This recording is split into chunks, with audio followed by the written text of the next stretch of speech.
One of the simplest and tastiest cuts to smoke up on a barbecue is the country-style pork rib. Today we're going to season them up, get them out on the Weber kettle. Later on we're going to add some great sauce, and the end result is going to be fantastic. Yeah, country-style pork ribs are nothing more than a pork butt that has been sliced up, a boneless pork butt, so that they kind of look like ribs. It's actually a really great way to take a boneless pork butt and turn it into something that's a little easier to cook. I find that these cook a little bit quicker than a whole boneless pork butt. Plus you get that nice barky exterior around all the pieces here. So let's go ahead and get these seasoned up. Now I'm going to use my Smoky Pepper Rub, which is about as simple as you can get. It's a half cup of coarsely ground black pepper, a quarter cup of kosher salt, and 2 tablespoons of smoked paprika. That's it. It's in my shaker. Let's go ahead and season up. Now we've got good surface moisture here, so I'm not going to add any binder. We got this one little piece right here.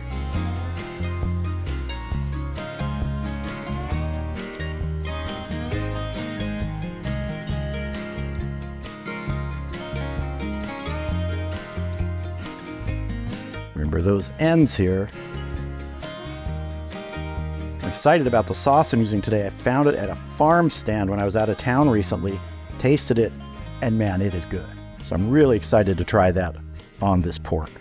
I love a nice peppery bite on pork like this. All right, I'm happy with that. Let's get these out to the grill.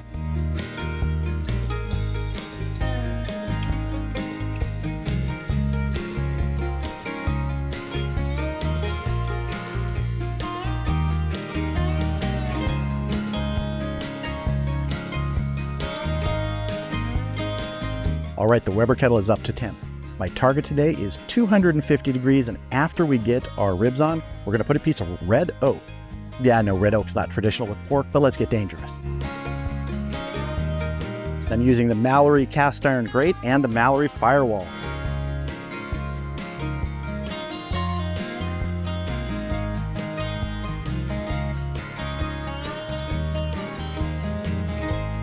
We'll get everybody to fit today. Get our chunk of wood on here.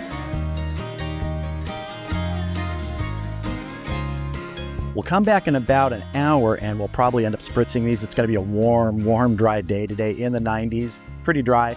So I think we're going to be spritzing at least every hour, maybe more frequently after we check that first time. But let's get the lid on and get smoking. See you back here in about an hour.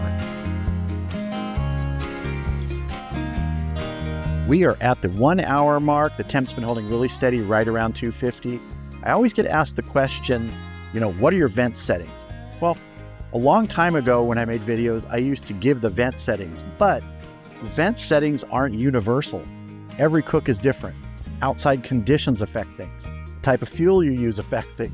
The amount of food you have in the cooker affects things. So really, you just got to dial in the vents to how your situation is. And part of that is getting used to your cooker or cookers. I've cooked on the Weber kettle enough to kind of get a sense when I dial it in, it's going to stay there, especially when I'm using something like the Mallory firewall. That is a really great way to help maintain temper in there.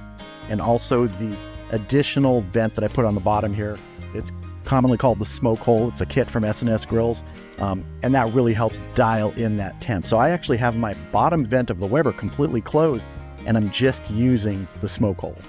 So let's go ahead and check our country-style pork ribs. Oh, yes. These are looking great, but I do want to go ahead and give a spritz with some plain water. Now, you could go ahead and turn these if you want at any point.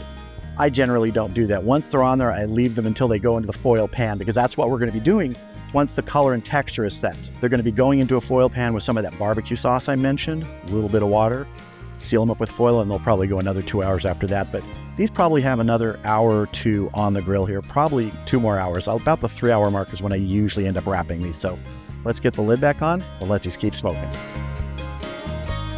See you back here in about an hour.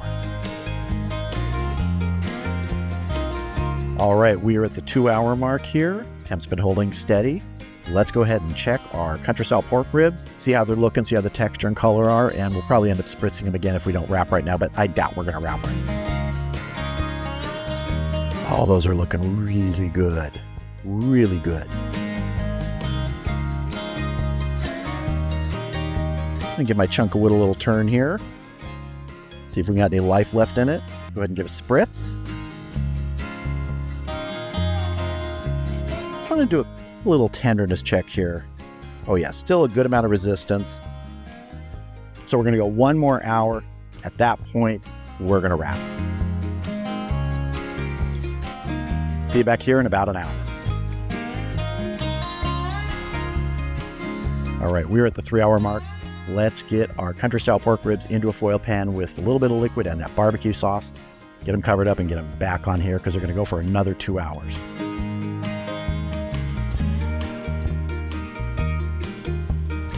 First thing I want to do is just get a little bit of water in my foil pan here and start packing our ribs in here.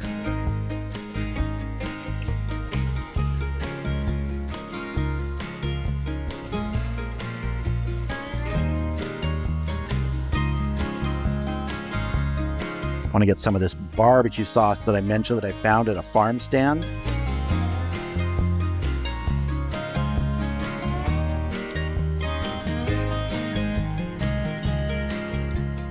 We're also going to brush some of this on at the end because after they're done in here, I want to get them back on the grill to finish up, and we'll brush some more of the sauce on. Let me just do a little smearing here.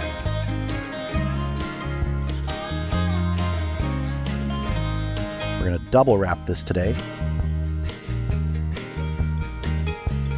Get this back on the grill.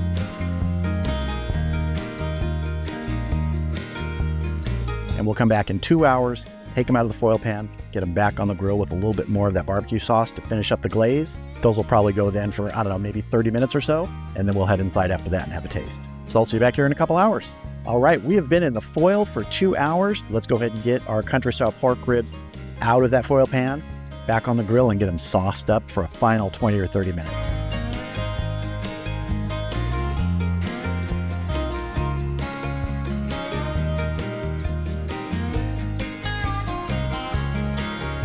Looking good. All right, let's transfer these.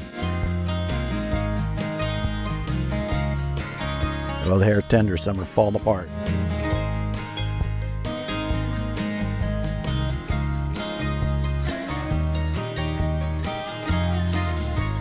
Oh, we're losing some here. They're coming apart. They're tender. Wow. That's all right.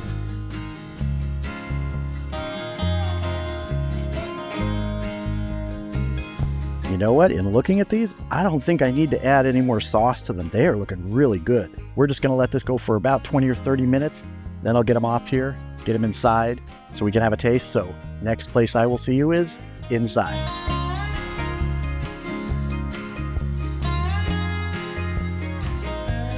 All right, here is one of our country style pork ribs. This is one of the ones that started falling apart. I love doing pork butt this way when you can get the country style pork ribs because you get that nice bark around all of them, except for the parts where another piece falls off when it's so tender. We could slice into it or we can just pull it apart. Let's do a little pulling here. Oh, yeah. Oh man, that is so hot still. I let it rest for maybe 20 minutes. It could probably go another 20 minutes, but that is looking good. Let's go for a taste. Cheers. That peppery rub on there just gives you the nice bite. The sauce we put on has a little bit of that coolness to it, sort of the sweetness. This just turned out fantastic. And the bark on this, absolutely exactly what I wanted. Yeah, country style ribs are sometimes looked down upon by a lot of people as sort of a cheap cut, sort of the shortcut to getting to pulled pork, but I've got no problem cooking it because it comes out delicious.